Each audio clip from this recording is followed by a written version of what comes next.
Hello world, Nathan Montierth here again with Vali Cyber Threat Intelligence to talk with you about a new vulnerability in VMware Aria Operations for networks.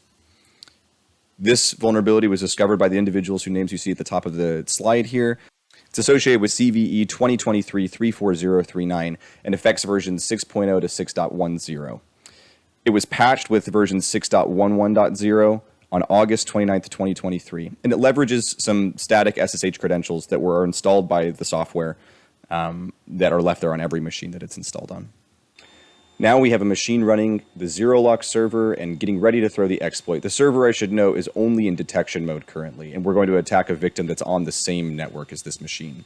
The code we're using is in the form of a Python script, and as you can see, it's cycling through all of the known key pairs for this exploit on all those static credentials. So it succeeded, and we're going to verify that by checking the new IP address and who we are logged in as. We can also see in the background that an SSH login alert was triggered by the exploit. However, no automatic action was taken by ZeroLock.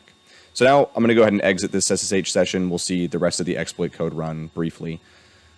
And then we'll return to the ZeroLock console, and I'll switch from only doing detection and alert to also doing a protection and remediation configuration.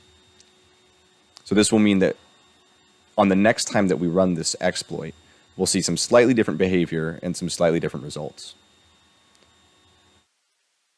If we return and we run the exact same exploit again in our terminal, we'll again see it cycling through all of the credentials until it gets to the one that works. And when the SSH session is started, ZeroLock intercepts and requests a multi-factor authentication that was set up for the ZeroLock user earlier.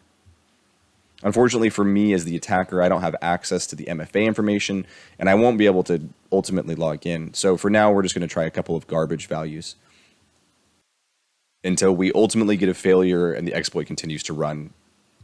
Now, if we return to the ZeroLock console, we see that it alerted as a failure, and we can see a couple of details about this machine in particular. I hope that this has been fairly informative and has shown how ZeroLock is a powerful tool for securing your Linux environments. For more information, head to valicyber.com.